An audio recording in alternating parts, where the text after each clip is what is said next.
Welcome back, frenemies. We are on episode 51. Just wrapped up episode 50. That was a lot of fun. Yeah, go back and check it out. There's some funny stuff in there. And you know what? It was... I can't believe it. I can't believe 50. I know, it's crazy. Now we're at 51, so now we're quick celebration. Now we got to move on to 100. But just a quick shout out to our friends over in Anchorage, Alaska. Those are some hardcore listeners there. One ear listening to our podcast, the other ear listening for deer to hunt. And just the Trying wild to get the out elk. there. Get the elk. So thank you for you. Were they Alaskans or something? Sure. It'd kind of be bad if I called them Eskimos. But thank you guys in Alaska for listening. I am your host here, Chris, the man with the hat on here. And to my right, we got the commission missing tonight. He left us after episode 50. But the man of the people, Ryan, he had to go to work. He's a big shot now. He's got a big job, and so he's got a lot of places to go. He doesn't have time for us anymore, Chris. I know it's odd. We'll find out if he actually listens to this podcast. It's he like won't listen to it. When we text him, we get like the thing where it doesn't even say that's been like he sees it, but he won't respond. I know. It's just it feels weird. It's really odd. Anyways, let's go to talk of the town. All right, the news that matters here. Mahomes, my man Patrick Mahomes. Your man, yes, you have him in our league. Oh, he's back. Hopefully this week. Yeah, I saw today that he's full participant in practice. So. Yeah. And they were really just waiting for that. There was a time period, 21 days was kind of the timetable. They said that is a risk for re-aggravating that dislocated kneecap. And that's passed now. I think 21 days was Tuesday. Yeah, so. And I think this absence of Mahomes outside of fantasy, all right, it was really good for the Kansas City franchise and team because that defense learned how to play defense. Yeah. And they were actually doing stuff. So it's going to be pretty exciting to watch those games now. Won't be too much of a shootout, but Mahomes is exciting all the time. And to talk about someone near and dear to my heart as a Minnesota Viking fan. It's all about you today, Chris. Adam Thielen, I know, right? Excited to get Mahomes back. And then my NFL team is like, oh, Thielen, come on, buddy. That was a rough one. It was like first play, wasn't it? He won like 7 snaps. He's like, nope. Doesn't feel great, and then he went right back out, and that really like shrunk the playbook there. Olabisi, Johnson, all these non-fantasy relevant guys for Vikings were catching touchdowns. Abdullah, Rudolph came out of nowhere. He used to be Old Faithful, and then he caught a touchdown in there. So, and then Thielen, the guys that we actually have rostered in our fantasy leagues. Yeah, Diggs had like 1 catch. It's like wasn't good there, but you were thinking going against Kansas City's defense, those guys are going to go. So you weren't really thinking Thielen was going to be out. Yeah, they haven't put a timetable out on it. My guess is you're looking at probably at least 3 weeks because when you re-aggravate that hammy, we don't have the doctor in with us, but from what I've seen, when you re-aggravate it, they're really cautious bringing them back. Yep. It's kind of like what happened with Sammy Watkins, where he had that like 2 to 3 weeks that he was out because he re-aggravated it after coming in the game. Sammy's I could never roster Sammy because of that stuff. Well, let's talk about the other injury, a quarterback here. Yeah, there was a big one with Brissett going down in that Steelers game, Colts quarterback. I don't know. The weird thing is it really didn't affect the weapons that much. Like Hoyer actually stepped in and, I mean, he threw a pick 6. That's not good. But as far as your fantasy assets go, he seemed to be able to get the job done. Yeah, moving the ball around without T.Y. Hilton there. Mm-hmm. Zach Pascal, local ODU boy. Yeah. All right, he went off. And then the tight end seemed very relevant. And like you said, moved the ball against a good Steelers defense. Back up there, so yeah, they definitely have come on ever since getting Fitzpatrick from the Dolphins. Oh, I gotta mention this. Oh, look! I gotta wear this week because it may be the only week I can be proud of what I'm wearing right now. We beat the Jets. We beat Adam Gase and the Jets. It's so fun watching. The second worst team in the league. We beat. Shout out to our favorite wing spot in Norfolk. All right, Dirty Buffalo. Dirty Buffalo. Yeah. So we're there Sunday watching games and just watching this guy's reaction, like. I want the number 1 pick, but we're winning. It's like, yes. It's like the turmoil of a Miami Dolphin fan. Like, they know what they're going for. I've never felt it to this extent. This is like, we're legit in tank mode, and I just don't know what to do. I mean, it's kind of, when you look at it, it's almost a win-win situation. Because if we win, I mean, I'm not mad. Right. But if we lose, then... well, our pick gets better, and that's what we're trying to do. And you said it on Sunday, but this was definitely like Miami guys looked across the sideline, over across the field, to the other sideline, and saw Adam Gase. Yeah. This was one we didn't want to get blown out in. Yeah. You wanted to, like, as a fan, be like, okay, we made the right decision. This coach sucks. Yes. And now he's and New that's York's kind of what it's looking like because we Yeah, it was not even really close. Oh, that was definitely one of the most. They dominated the game, Leslie. That Adam Gase hiring at the New York Jets new head coach this year was everyone was not excited across all media platforms. It was odd. At least in my watching history, I don't remember a guy getting fired from a team and getting a job the same year. Like in the division. Yeah, in the division. True. Apparently, they saw something in him. But anyways, moving on. We were talking about Brissett, but also Ty. The news came out late last week that he was going to miss. Yeah, it's kind of looking like I think I saw 3 to 4 week, and that would have been last week. So you're probably more like 3 weeks, maybe 2 weeks now. But you're going to be without him for a while. And you mentioned him before, but Pascal. I mean, he's basically the only guy left in town. Paris Campbell also went out in this game. Yeah. So those tight ends. I know the waiver wires have already gone by, but Zach Pascal he's going to be steady. You can plug him in your flex. Yeah. I mean, we're not going to really talk about him as a start, but I think this coming week you can just start him right up because guess who he plays? The Miami Dolphins. That's true. But oh boy, yeah. That's going to be fun. So let's go right into our party question of the week. Ian, would you like to go to a party in my pants? No brick. No brick. All right, let's go. All right, this week's party question here. What is it? Most underrated, not most, but what is an underrated Disney movie? We don't like put the most qualifiers on it because that's puts just too much pressure on us. Yeah. What qualifies? So we'll go with an underrated. And underrated. Sorry for my grammar teacher. Disney movie, especially you got Disney Plus coming out next week. I'm just shelling my Yeah, that was kind of my thinking with this. Yeah. We got in 1 week here, we're gonna have Disney Plus coming out. So now, movies that we're probably gonna watch. Well, hopefully not mine. I'm a good man. I'm not gonna watch this one again. So we'll save yours. I'll go ahead and go first. You go. I'm gonna say Hercules. Hercules was my jam when I was a kid. Like man. It was just that movie that there was all the princess movies, which I didn't really mind that much. They were okay. Pocahontas. Yeah, he grew up with 2 sisters. Yeah, so but when it comes house. to like the man movie, like Hercules, I don't know. I loved it. I found Phil, the centaur or whatever he is, the half goat, the fawn, whatever. I can't remember, man. Anyways, whatever that animal is called. Zero to Hero is the thing I remember the most. Yeah, and then the music. Yeah, the music in it was just so good. I don't know. It was just one of my favorite movies. No, man. I think guys would definitely agree with you here. Yep. On the Hercules. All right, Chris. Okay, I'm stalling there. Fess up here. Some guys will go in here, and I got a funny story about this because I don't think any His guys... is the opposite, so the guys on love my mine. high school basketball team will ever fess up to this, but High School Musical was one of my favorite. And that didn't even come out of the theaters. Maybe like the second or third one did, but the first one was straight to cable movie, and I had a huge crush on Vanessa Hudgens. I was... Only reason I watched. I don't think you were alone in that, Chris. I know. I watched the sing along version. I watched the regular version. It's second movie. It's the funny part's like I'm watching it, and then like my dad comes like in the room. He's like, "What you watching?" Nothing. Sports Center. I'm watching Sports Center, Dad. Nothing. I was gonna say because like to add injury to insult here, like you're older. Like this came out probably when you were in high school, right? Or late high school. Freshman year, I think. Freshman or sophomore year of high school. Because I remember like my sisters were, it was like there and they were like younger than me. And it's funny because guys would talk about it in the hallways like, oh yeah, that's so fun. So funny story with it. I'm traveling back on a basketball trip. I went to high school, public high school in Texas. I was one of the younger guys there. I think I was managing the team. I wasn't even playing then. Managing in the squad. And so one guy who was annoying at that time, he just talks about, he brings up, hey, who's seen the High School Musical? I'm thinking about, I ain't saying that. I say everybody's quiet. Everyone's sitting there like real quiet. And then one guy's like, yeah, it was all my sisters watching. That one chick's pretty hot. And then the whole bus erupts talking about it. Then I find out all these guys have seen it. And I'm talking about senior guys. And it was all because of Vanessa Hudgens. Like, dude, she's pretty fine, man. Like, yeah. So we're watching a musical and da-da-da. And people don't know me. In my 8th grade year, I was in a kind of like a glee club. So I was singing and dancing. That's what I did a lot that one year. Right up your alley. So that part, I was like, oh, that's kind of cool. But you didn't, I kept it quiet. And then everyone in the, every other guy was like, yeah. I was like, oh, awesome. Not the only dude. So will I watch it now as a 30-year-old? No. Even if it's out on Disney Plus, I'm fine. But back then, yeah, I watched it. All right, well, let's get into our fantasy tender.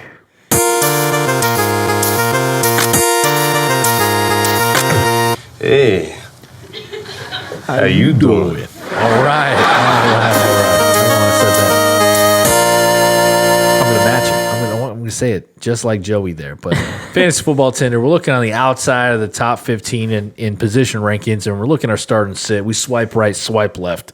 Because that's primarily what you do on your phone when you're looking at waiver wire pickups, at start sits like we're about to do here. Yep. You're on your phone. It's just not Tinder. It's just whatever app you use for fantasy football. Yeah, this will kind of give you some. This is a big bye week. They're calling it the byepocalypse. 6 teams on six bye? teams on bye. So I know people are looking for those starts that they can do.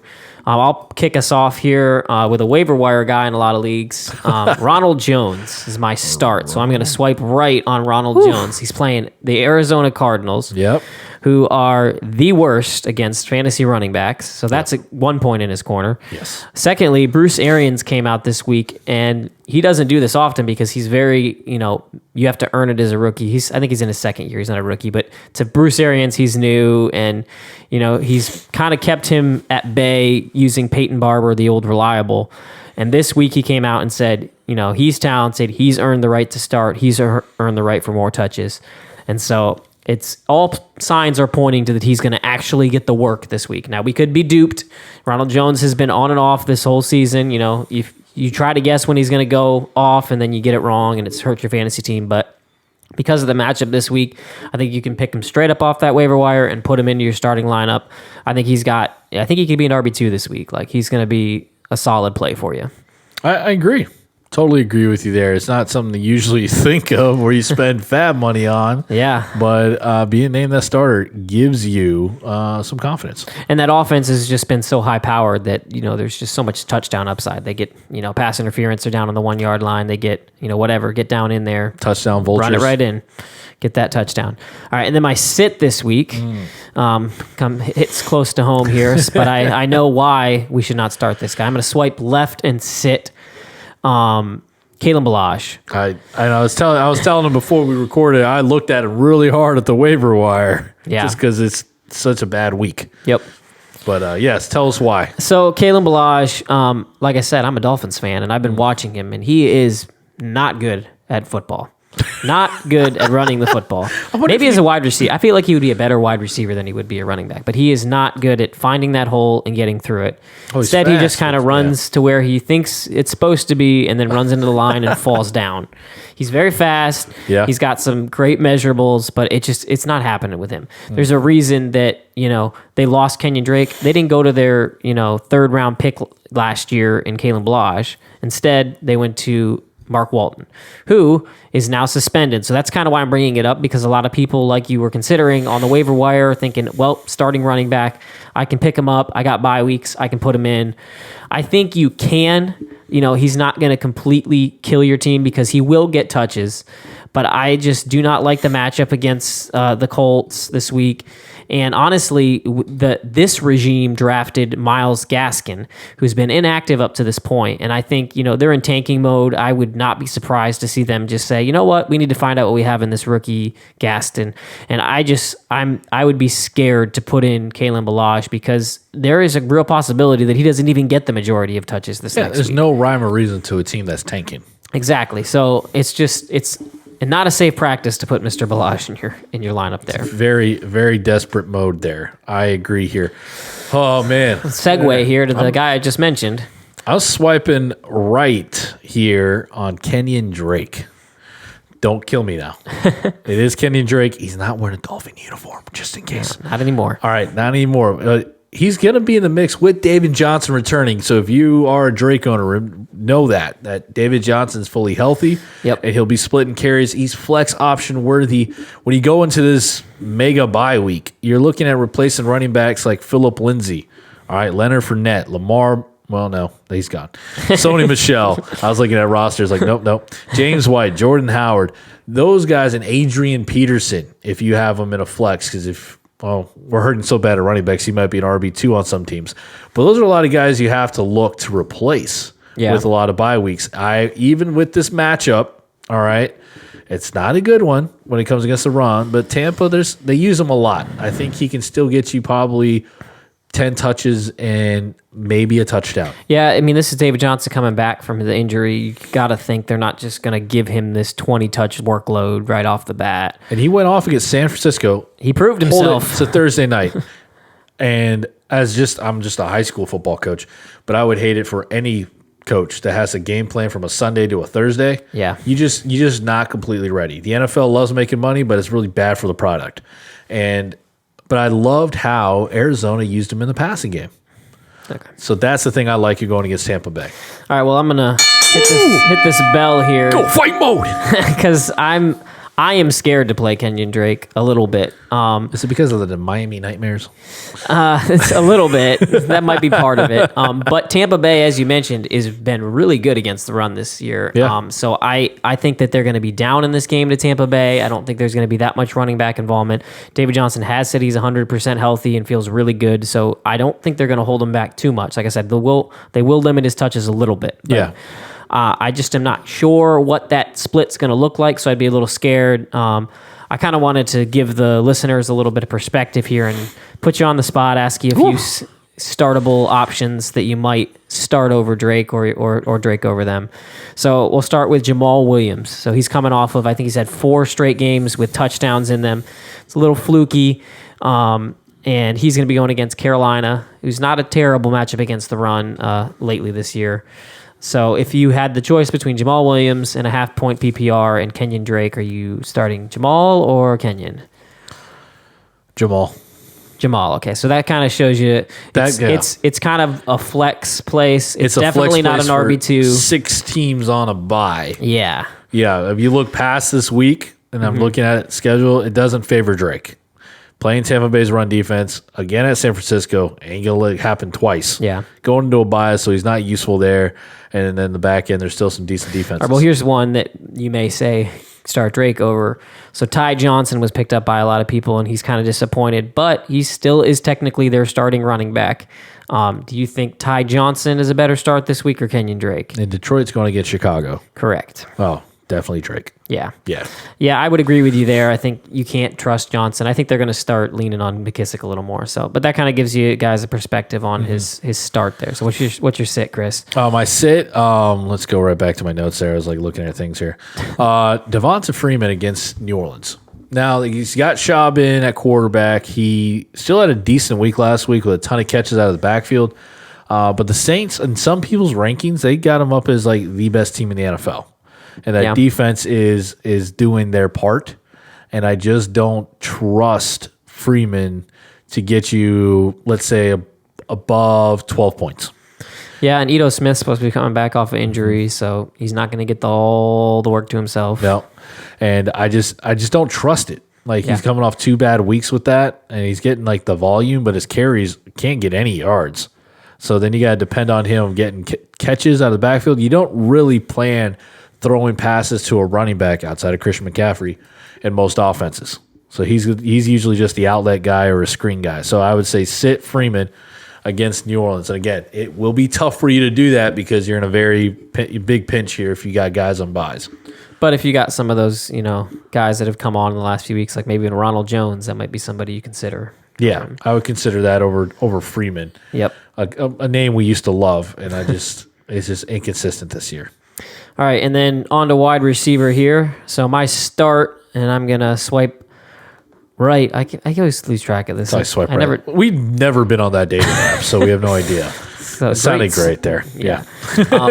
So I'm going to say Christian Kirk, who actually was my sit last week, which, just a little reminder to Mr. Christopher over there. We had a little bet on it, and I think he came in with a whopping 2 or 3 points and did not get to that 10-point mark. Yep. So we'll have to come up with a punishment for Chris over there. Oh, boy. I was like, they were throwing the ball to everybody but Kirk. Yeah. I was like, my goodness.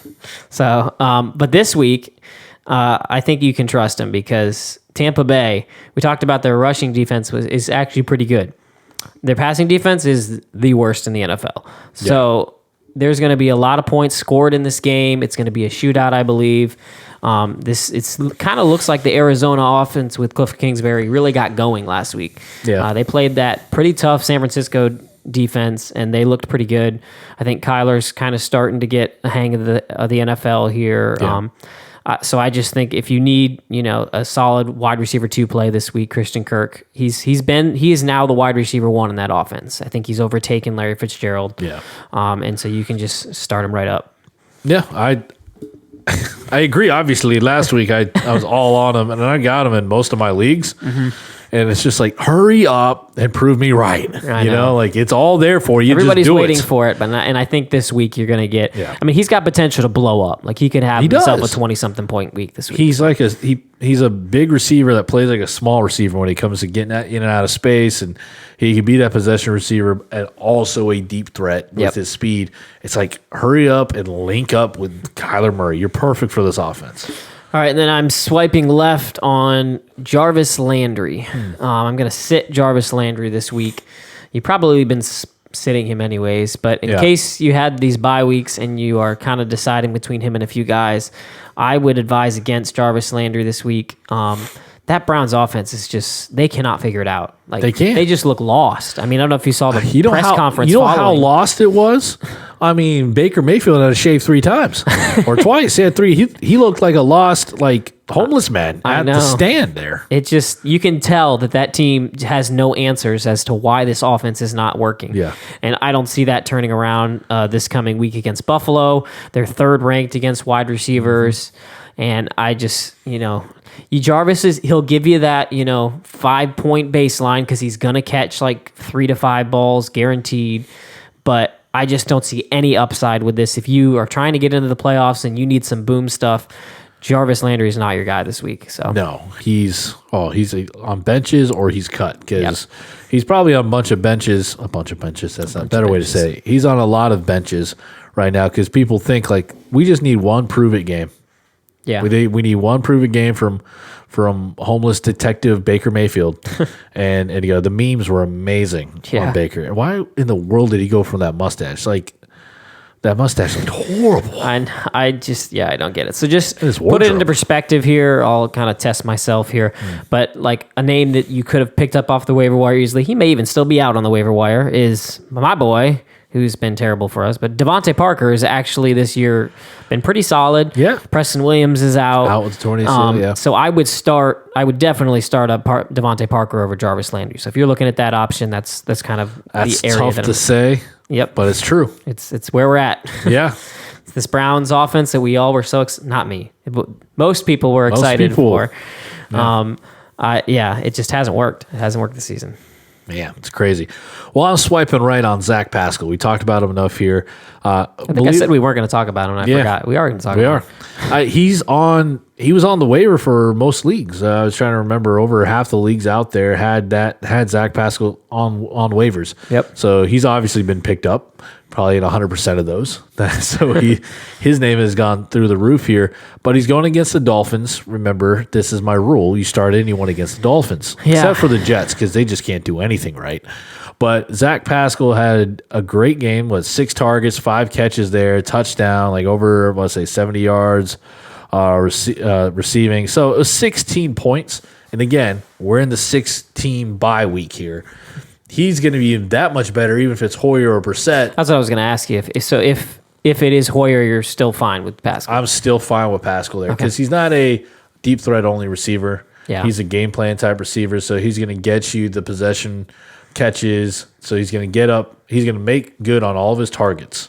Yeah. And I think it's going to be just fine. He's the only guy in town is the big thing. Like they got 2 injured receivers, so he's the de facto number 1. Yeah, start those tight ends too. Doyle is much better than Ebron this past week. But if I'm putting Ebron in my lineup as a tight end just because of those injuries. All the options are going to be there. I'm swiping left on every single Bears wide receiver because they have Mitch Trubisky throwing them the ball. This isn't just a weekly matchup thing. This is until he's off this team. Yes. Allen Robinson is probably the only reason we should be worried about there. He is phenomenal talent. He just has a terrible quarterback that I don't know what's going on. To me, you got to give the quarterback more confidence. Again, that's a coaching point there. I don't know what they're doing, but it's really, really bad for Bears receivers. And they're going against Detroit, who is very vulnerable, but I can't trust that. I can't trust the matchup going in there that Trubisky's going to be able to throw because he went against possibly the worst or the 31st ranked pass defense in the Eagles. Yeah. And couldn't do nothing until the second half on a couple of big random throws. But he came out with 1 yard of offense out of the half. It was some ridiculous things he had in like the sack yards. Like he could not connect with any of his receivers against one of the worst, or probably the worst, pass defense in the NFL. Yeah, I think the thing with Robinson is as we've mentioned now for like the 10th time, it's the bye weeks are here, so you may have to start him. But if you're looking for a safe option, he's probably not it, because Mitch Trubisky can just crush your week. I mean, last week I think Allen Robinson was under 2 points. I mean, you can't have that in your lineup when you're trying to make the playoffs. So it's just kind of it's a huge risk right now. He may overcome Mitch and break a big play and prove you wrong, Chris. But the probability is saying that Mitch Trubisky is a bad quarterback, and it's hurting all those wide receivers. And this week, Allen Robinson, and I'm looking off of like Fantasy Pros right here, is ranked as high as 13. Yeah. I was looking at this myself. I'm a little scared for you, Chris. But a lot of experts that disagree with you. It's a lot of experts going in, but everyone's saying if they can just get an average QB in there, Robinson will be the 13th best. They're not putting the backup in. Was it Chase Daniels? They're not putting him in. But when Chase Daniels was in there, Allen Robinson was looking great. Yep. I bet Allen Robinson's like, can you talk to his agent? Yo, coach, you need to get my stats up. So, yeah. I put some risky starts and a risky sit there, but that's just my gut, man. All right. Going with that, and I got a big gut. Trust the Chris gut. Yes. All right, waiver wire QB. This is your boy here. Crab legs himself. Kind of my boy. So we were talking before the show here that I had I think it was last year. I finally started Jameis, and he did me dirty and gave me like a 3-point game. So Jameis Winston is who I want you to start, as painful as it is for me to say. Oh, man. Arians has just really turned him around. He still makes mistakes. You're probably going to end up with a couple turnovers. Yeah. But as I mentioned earlier, Christian Kirk, this is just going to be a high-scoring game between Arizona and the Tampa Bay Bucks. Yeah. I think it's just one of those that's going to be back and forth, touchdowns all over the place. And as long as Ronald Jones doesn't steal all your touchdowns, you're going to be safe with Jameis Winston. He's got a good schedule coming up too, so he's kind of that quarterback you could pick up and then just continue to play if he's playing well. Oh, so gross. Let's talk our turntables here. Ooh.